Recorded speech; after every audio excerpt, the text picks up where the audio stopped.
My brother slept with my fiancée for 6 months, and my entire family covered for them, so I sold my house, moved 3,000 miles away, and rebuilt my life from the ground up, and now they want me back. Hey, Reddit. The Thursday I found them, I wasn't even supposed to be home until 8 p.m.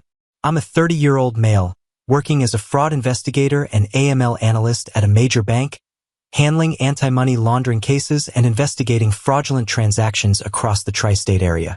That week, a vendor fraud case I had been building for 3 weeks resolved itself when the suspect's own accounting records appeared during discovery.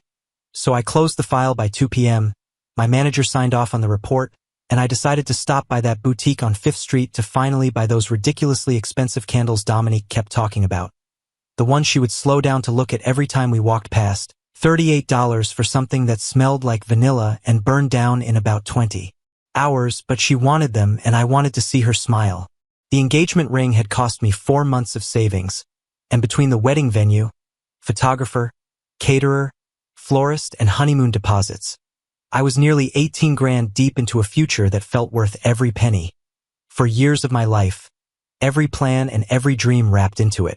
When I pulled into the driveway, my brother Wesley's truck was there, which wasn't unusual because he had been staying in our guest room since January after losing his sales job at a car dealership. Something about not meeting quota. Though his version involved a jealous manager and unfair expectations, and I hadn't pressed him because he was my brother, he needed help. So I gave him a roof, meals, and no pressure on a timeline, because that's what brothers do. The house felt strangely quiet when I walked inside. Too quiet for 2 people to be home. Wesley's shoes were by the door, his jacket hanging on the hook, Dominique's purse resting on the kitchen counter where she always left it.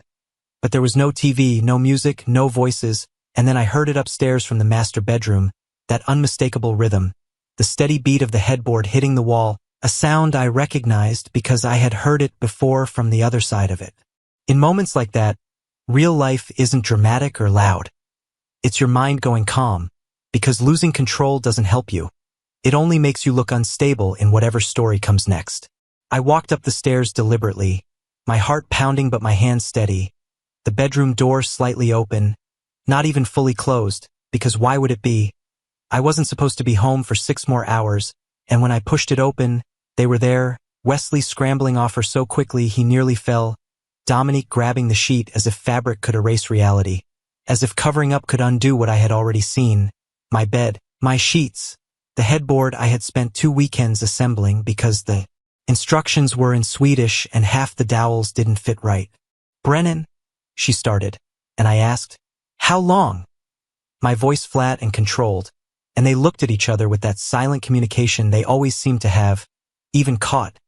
And in that moment I understood this wasn't new, not a mistake or a lapse in judgment, but something ongoing. How long, Dominique? She was crying now, real tears, and she said, 6 months. And the words landed heavily, 6 months since January, meaning it began right after Wesley moved in, right after I offered him my home because he had nowhere else to go, right after I told him to take as long as he needed to get back on his feet.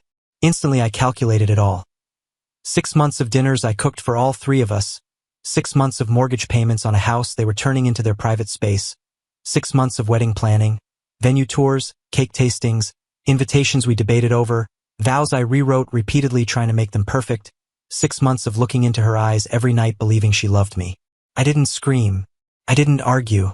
I turned around and walked out, down the stairs, past the kitchen where I had made their breakfast that morning, past the living room where we had watched movies together as a family, and out to my car.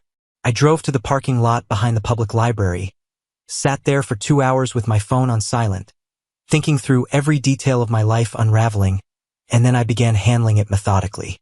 I opened our joint banking app, 3 accounts, checking, savings, emergency fund, total balance $23,847, half of which was mine, money I had earned and saved, and I transferred exactly $11,923.50 into my personal account, the one Dominique couldn't access, not a cent more, not to steal, but to protect what was rightfully mine.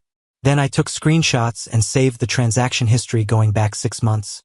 Every dinner I had paid for while she was sleeping with my brother, every grocery run. Where I bought food they both ate. Every utility bill that kept the lights on in the house where they betrayed me. After that, I checked our shared iCloud account, the one I had set up when we first moved in together, because we had both been syncing our devices to it for years, and her notes app was right there, so I searched and found what I was looking for in under 10 minutes, a note titled W with a heart emoji, with dated entries going back to January 14th, starting with January 14th finally happened. Felt wrong, but also right. B doesn't suspect anything. Then January 28th. We need to be more careful. B almost came home early, followed by February 12th, told W I love him. He said it back. Then March 3rd. B almost caught us today. Heart was pounding for an hour. This is so risky, but I can't stop. And finally, March 22nd. W says we should tell B eventually. Not yet. Not until after the wedding. And I screenshot everything without missing a detail. Her email was synced through the same shared account. So I opened it from the parking lot on my phone and found the messages between them. Nothing explicit, but plenty of miss you already, and tonight was perfect, and we need to be more careful. And even counting the minutes until B leaves for work. The wedding invitations had gone out 2 weeks prior, 187 cream-colored envelopes with our names in gold script. Brennan and Dominique in a font she had spent 3 hours choosing. The photographer already booked with $2,800, half up front, and the caterer, the DJ, and the florist all scheduled. Her dress hanging in our closet in a garment bag that cost $300 just to preserve the fabric until the ceremony. While I had written my vows 3 times trying to get them perfect, and they were still saved in my notes app, and I had practiced them in the shower that very morning while she was probably texting my brother about when they could meet next. By the time I finished documenting everything, it was past 7, and there were 43 missed calls between Dominique, Wesley, and my mom, along with 16 voicemails and 81 text messages, none of which I answered. Instead, I drove to a Holiday Inn Express off the highway, paid cash for a week, and checked into a room that smelled like industrial cleaner, recycled air, and other people's problems, but it had a deadbolt and nobody knew where I was, and that counted for something. The family meeting happened Sunday at my mom's house, and she had called from my sister Cassidy's phone because I had already blocked everyone else, saying, Brennan, we need to discuss this like adults. 2 o'clock. Everyone will be there.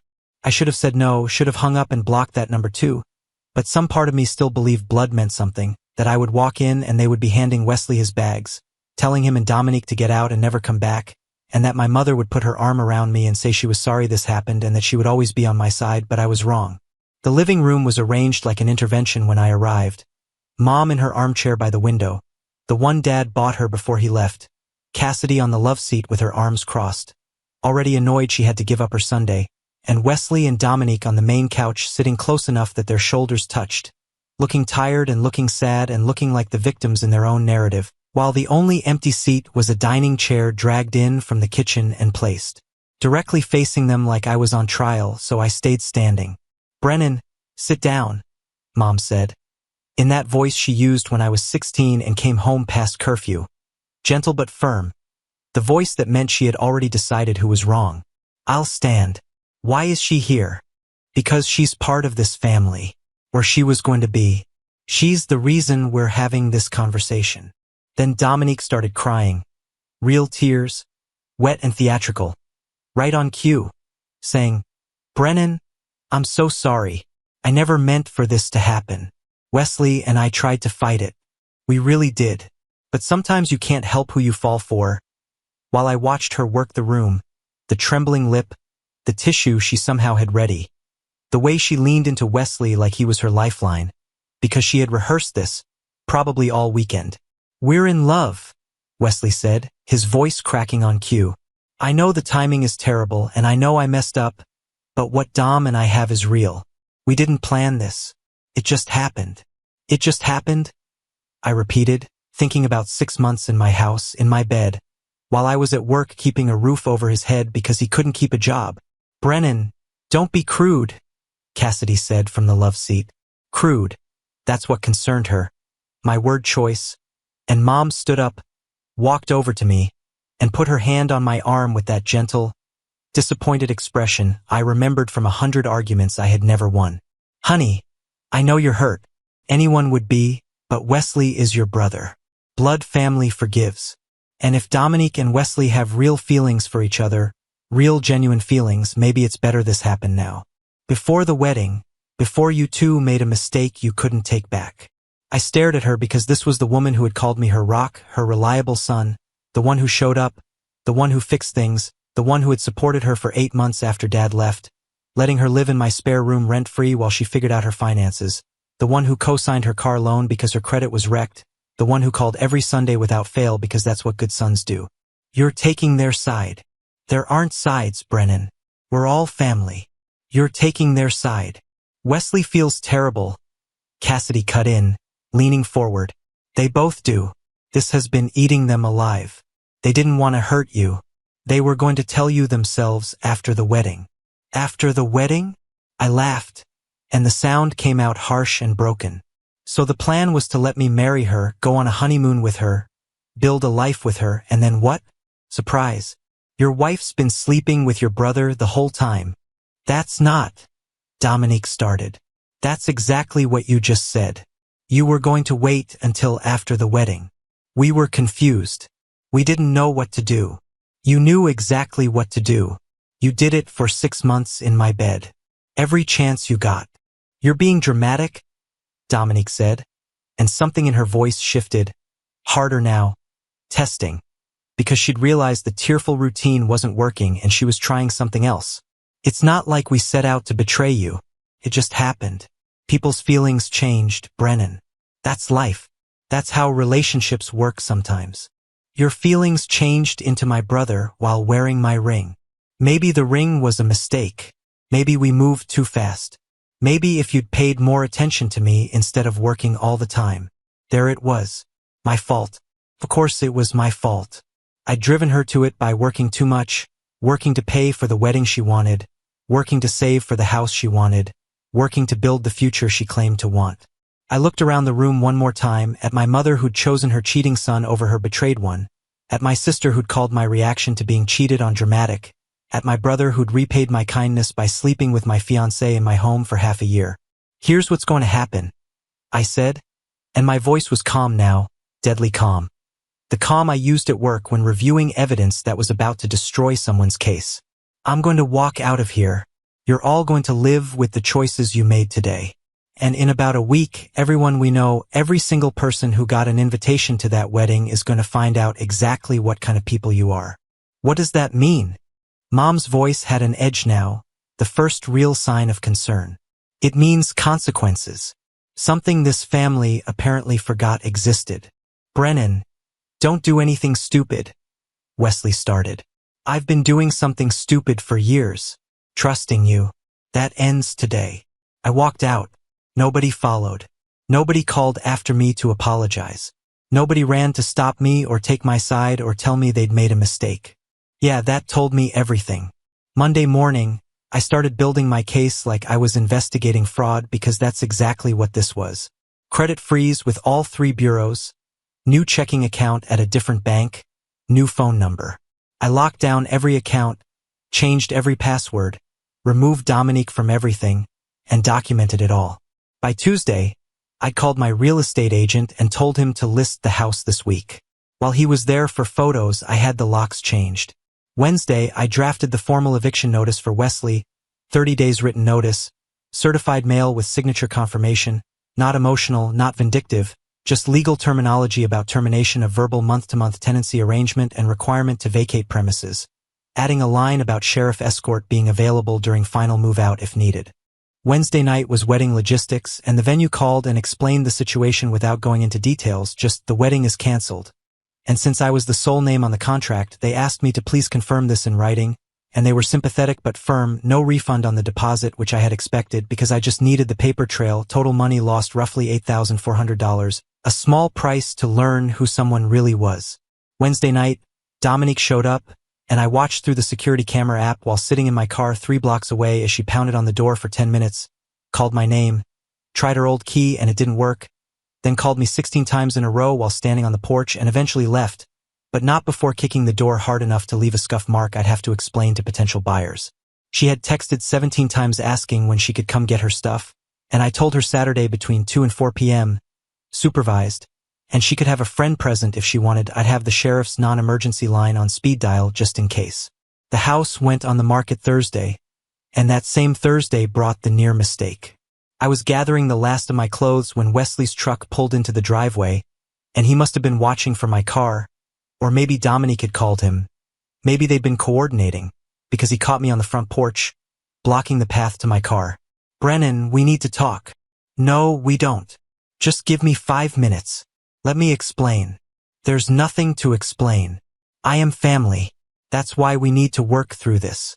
That's why I'm here to apologize, to make things right. Something in the way he said it made me actually look at him. His eyes were red, his hands shaking slightly, and he couldn't meet my gaze for more than a second before looking away. He wasn't sorry, he was scared. What did Dominique tell you? I asked. What do you mean about the wedding cancellation? His face went pale, and that confirmed it. She'd called one of the vendors, probably the venue or photographer, and they'd mentioned the cancellation was already in process, and now they were scrambling to get ahead of it. Brennan, whatever you're thinking about doing, already done. I pushed past him toward my car. The emails go out Saturday at 9 a.m. 187 guests, plus the wedding party, plus both families' extended networks. You can't do that. You'll destroy us. No, you destroyed this. I'm just telling people about it. What about the deposits? The money we lost? I stopped at the car door and turned back to look at him. There's no we anymore, Wesley. There's me and there's you and Dominique. Figure out your own problems. Brennan, please. I'm begging you. I got in the car, started the engine, rolled down the window. Should have thought about consequences 6 months ago. I drove away and watched him shrink in the rearview mirror until I turned the corner. The email went out Saturday morning at 9 a.m. exactly. I'd scheduled it the night before from my hotel room, triple-checked the recipient list, and read the message one more time to make sure it was clean. Subject line: Wedding cancellation, Brennan and Dominique. The body was 4 paragraphs, factual, no emotion, no insults, no accusations beyond what I could prove, just truth. But I wasn't done. 30 minutes later, I sent a separate email to the wedding party, bridesmaids, groomsmen, the people who'd committed time and money to stand up with us, same factual tone, with one additional line. If you need verification of these events or have questions about refunds, please contact Dominique or Wesley directly, pushing the responsibility back where it belonged. I turned off my phone and went for a drive. 3 hours through back roads I'd never taken, past farms and fields and places where nobody knew my name or my family or my story.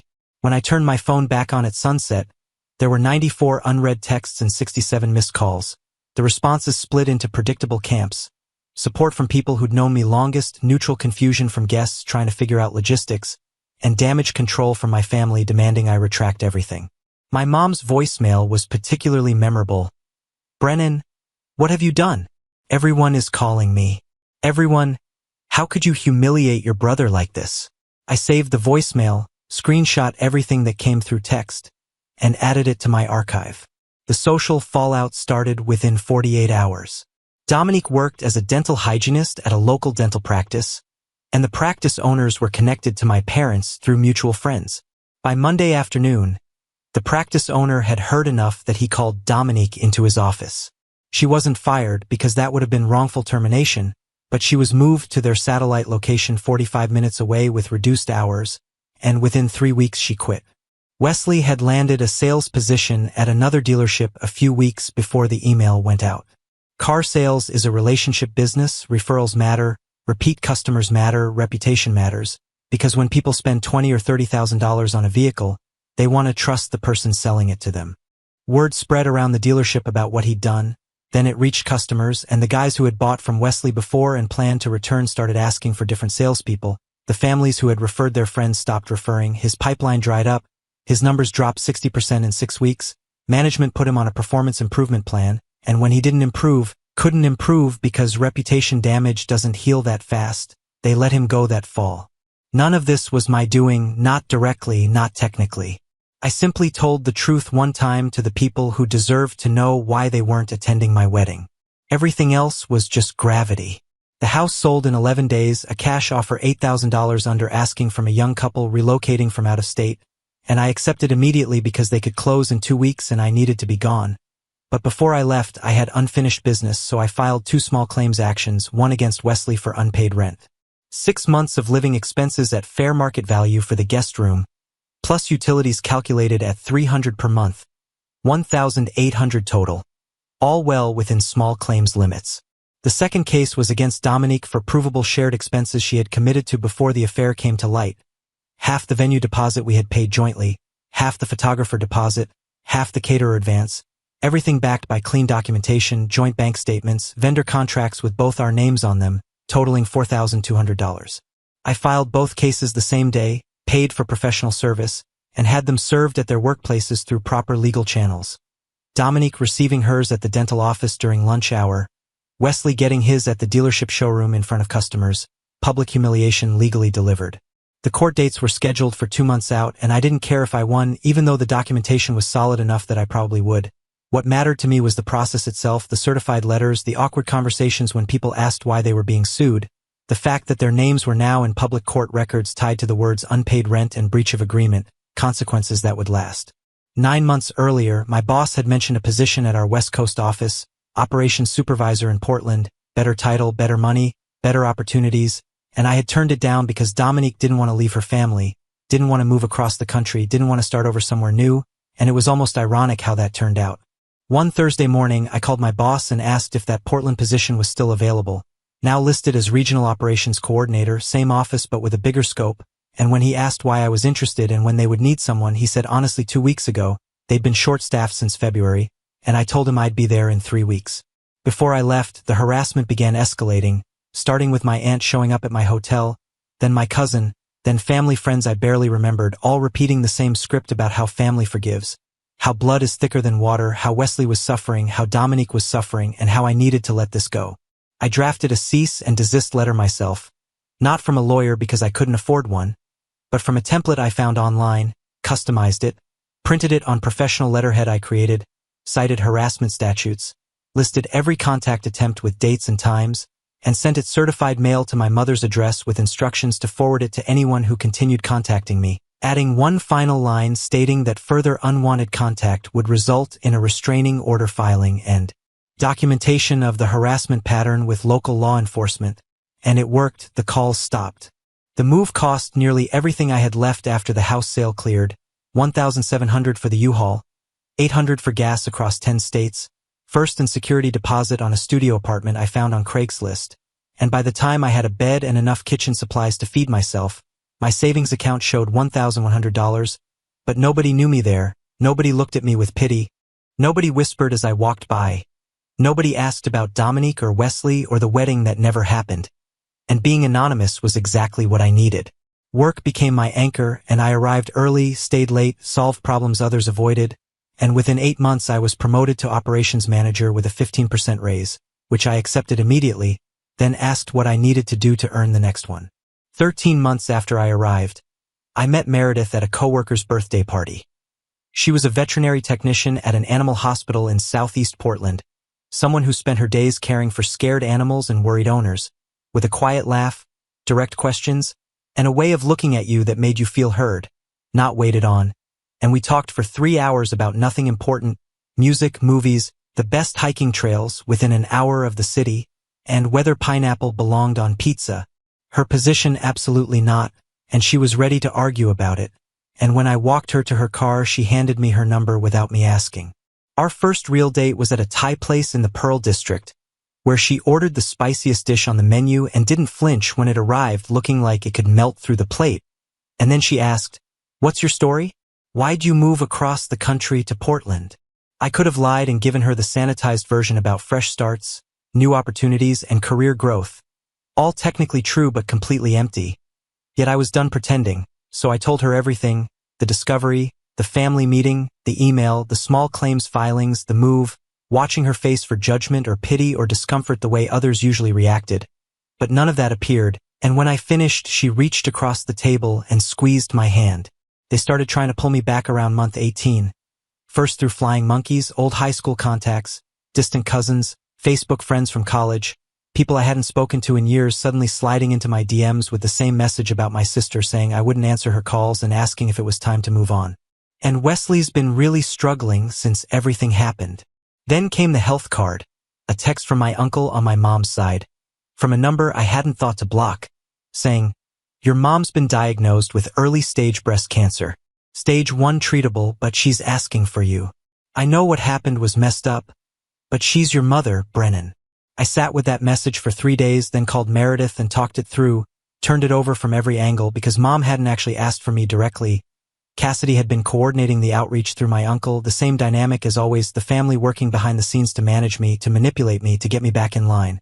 I texted him back, "Tell Mom I hope her treatment goes well. I'm not coming back." His reply was brief, "She'll be devastated." I didn't answer. Mom's treatment went fine, and I know because Cassidy posted about it constantly on Facebook before I blocked her there too. Photos of Mom smiling in the hospital bed, captions about family rallying together and getting through tough times. Not a single mention of the son who wasn't there, which was fine by me. Then, 20 months after I left, Dominique found my new email address. "Brennan, I know I'm the last person you want to hear from. I know you probably hate me and I deserve that. Wesley and I broke up 8 months ago. It was a mistake. All of it. I threw away the best thing I ever had for someone who couldn't even commit when things got hard. I was stupid and selfish and cruel, and I hurt you in ways I can't take back. I'm not asking for another chance. I just needed you to know that I know what I lost. I hope you're happy somewhere. You deserve to be, D." I read it twice, paying attention to the careful wording, the quiet attempt at victimhood, the subtle Wesley couldn't commit deflection, the way she tried to position herself as the one who suffered, and then I blocked her email address because it was too little, too late, and I didn't need her guilt filling my inbox. Things escalated again at month 22, when a coworker mentioned that someone had been asking questions about me downtown. A woman matching Dominique's description, claiming to be an old friend trying to reconnect, asking where I worked, where I lived, whether I was seeing anyone. I notified building security at my apartment complex, upgraded my locks to a keypad system, changed my daily routines, different routes to work, different gym schedule, different grocery store, and started documenting everything in a folder on my computer in case I needed it later. 2 weeks after that, an anonymous email arrived at my work address, sent directly to me and CC'd to my entire department, including my boss and 3 levels of management, stating, "You all should know that Brennan is not who he claims to be. He's a manipulative, vindictive person who destroyed his own family and blamed everyone else for his failures. He drove his ex-fiancée to a breakdown. He abandoned his sick mother. Don't trust anything he says about his past or his character." With no signature, no specifics, no evidence, just vague character assassination meant to reshape how people saw me. Within an hour, I forwarded it to HR, attaching a summary of the situation, the ex-fiancée, the affair with my brother, the family estrangement, the ongoing harassment, along with documentation, screenshots of prior contact attempts, a timeline of events, and copies of the cease and desist letter I had already sent. HR opened an investigation, traced the email to an IP address linked to a coffee shop in the same city where Dominique now lived. They couldn't prove it conclusively because it was public Wi-Fi with no login records, but the pattern was obvious enough. I didn't hesitate, hiring a paralegal service online for $180 to prepare a professionally formatted cease and desist letter citing harassment statutes and documenting the repeated unwanted contact. Then sending it certified mail to Dominique's current address, which I located in about 20 minutes through public records, and I also filed a report with local police in her jurisdiction, not to press charges since I didn't have enough evidence, but to create a paper trail and have an official record. In case things escalated, saving the incident report number in my documentation folder. The anonymous email stopped, but I added another layer of protection, updating my will, emergency contacts, and beneficiary information across every account I had, placing Meredith's name on all of it, ensuring every trace of the old life was gone. And I also added a note to my personnel file documenting the harassment pattern and authorizing HR to cooperate with law enforcement if necessary. Because I was done looking backward. 3 years to the day after I left, everything aligned. Meredith and I had been married for 6 months in a small ceremony with just friends and her family. The people who had genuinely earned the right to celebrate with us. And our daughter Lily was 3 months old. Born in May with her mother's eyes and my stubborn refusal to sleep on schedule, I'd been promoted twice at the company. And now I was regional operations director, with a corner office overlooking the Willamette River, leading a team of 14 people who reported to me. The salary wasn't make-you-rich money, but it was steady and strong enough that we could buy a house in a quiet neighborhood and stop stressing over every purchase. The final piece of the puzzle fell into place because Dominique couldn't leave things alone. After leaving the practice, She had taken a new job as a dental hygienist at a small office in her hometown, back where she'd started, trying for a clean slate, a respectable position, a fresh start. What she didn't know was that the new practice owner had ties to the state dental board, and one of the board's ethics committee members happened to be Meredith's uncle. Not something I planned or engineered, just the way small professional worlds overlap sometimes. Over Thanksgiving dinner at Meredith's parents' house, her uncle mentioned they had investigated a hygienist who was caught running unauthorized searches through the State Health Information Exchange, and the searches were all tied to one individual, some man who used to live in the state and had moved to Oregon, and she claimed she was only curious about an old acquaintance, but HIPAA doesn't care about curiosity. I nearly dropped my fork and asked, what was her name? He told me it was Dominique, and that she had used her credentials to look up information about me through the Health Information Exchange, including my current address, my employer, my insurance details, everything automatically logged because healthcare privacy laws require audit trails. The practice owner discovered the pattern during a routine audit, no clinical justification, no treatment relationship, just unauthorized access to protected health information. I asked what the consequences were, and he said license suspension pending full investigation, and if the board determined she intentionally violated patient privacy for personal reasons, which the pattern made fairly clear, she could face permanent revocation along with potential civil liability if the patient pursued it. I wasn't going to pursue anything. I didn't need to, because the board had already opened its investigation and the audit trail spoke for itself, her own actions creating the evidence. 2 years earlier, I had already filed a police report, documented the harassment pattern, sent a formal cease and desist, and built a paper trail proving this wasn't isolated curiosity but part of an ongoing pattern of unwanted contact.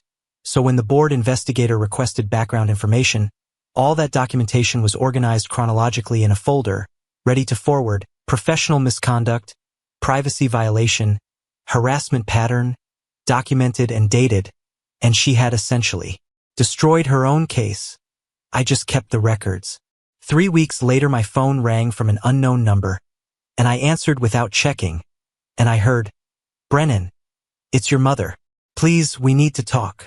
I asked how she got my number, and she said my cousin gave it to her without knowing, and she begged me to listen, and I almost hung up, but something in her voice made me pause because she sounded older, tired, not like the woman who had told me to forgive my brother 3 years earlier. I asked what she wanted, and she said Wesley was falling apart, losing another job, unable to keep a relationship, and Dominique was blaming him for everything that happened with her career, and that they were both spiraling, and she knew she didn't know any of us anything but that he was still my brother and still needed family. I told her he had family, he had me, and he chose to sleep with my fiancé for 6 months while I paid his rent. She said, we were wrong, all of us, about how we handled that meeting, the things we said, and reminded me that she had told me I was being dramatic and told me to forgive him, and I said, you chose him? And she replied quietly, I was wrong. And I said, yeah, you were. And then there was silence. 3 years of nothing suddenly interrupted. Finally, I said I wasn't coming back, that I wouldn't help Wesley or rescue Dominique from the consequences she created. Because I had a family now, a wife who chose me every single day, a daughter who needed me, people who actually wanted me there. She said she understood and then added, I miss you, Brennan, every day. And I said I knew because I did know, but knowing didn't change anything, because missing me doesn't undo what happened. And I told her to take care of herself. Then I hung up. Meredith walked in holding Lily on her hip and asked who it was, and I told her it was my mother, and she asked if I was okay, and I looked at my wife, at my daughter reaching for me with tiny fingers and a gummy smile, at the house we built together and the life we earned, and I said, yeah, and I meant it, I'm okay. The final confrontation came 4 months later during a work conference back east that I couldn't avoid because my presence was required for a leadership summit, and I made the mistake of stopping at a coffee shop I used to frequent out of habit. And that's where I saw Wesley, looking rough, about 30 pounds heavier, none of it healthy, with eyes that had the flat, hollowed-out look of someone who no longer expected things to improve, 3 years of consequences written across his face. And he saw me before I could leave and crossed the shop in 4 strides, saying, Brennan? And then, you look good. And I replied, thanks, while he shifted his weight with the same nervous energy he had the day on my porch, telling me he'd been trying to reach me for years and that he knew what I wanted to say because he had read the letters, and then he said he was sorry, that he had said it before but meant it this time. What I did was the worst thing I've ever done in my life, and I've had to live with it every single day since. I looked at him and said, "Good." He blinked, and I repeated it, "Good. You should have to live with it. That's how consequences work. You make a choice, you live with the results." He tried again, saying, "We're still family." And I answered calmly, without anger, without heat, just stating a fact. "No, we're not. You stopped being my brother the day I found you in my bed with my fiancé. The family meeting confirmed it. You all made your choice. This is you living with it." He insisted, "I've changed. I've been working on myself." I replied, "Great. Go be better somewhere else. I don't need you in my life. I don't want you there. And honestly, I don't think about you anymore." His face crumpled in that way people look when they finally understand you aren't bluffing, when it sinks in that it's truly over. He asked, "What about Mom? She's getting older." I said, "She has you. She picked you. Remember." Then I finished my coffee, placed the empty cup on a nearby table, and told him, "Have a good life, Wesley. I mean that. Just have it away from me." I walked out and didn't look back. The spring sun felt warm on my face as I stepped outside, and my flight home left in 4 hours. Meredith and Lily would be waiting at the airport when I landed. I got into my rental car and started driving toward the airport, knowing there were 2,647 miles between me and home, and that I would be there by tonight. Guys, we are so close to hit 1,000 subscribers on this channel. If you are not subscribed to the channel, please consider subscribing. It really helps hit that 1,000 mark.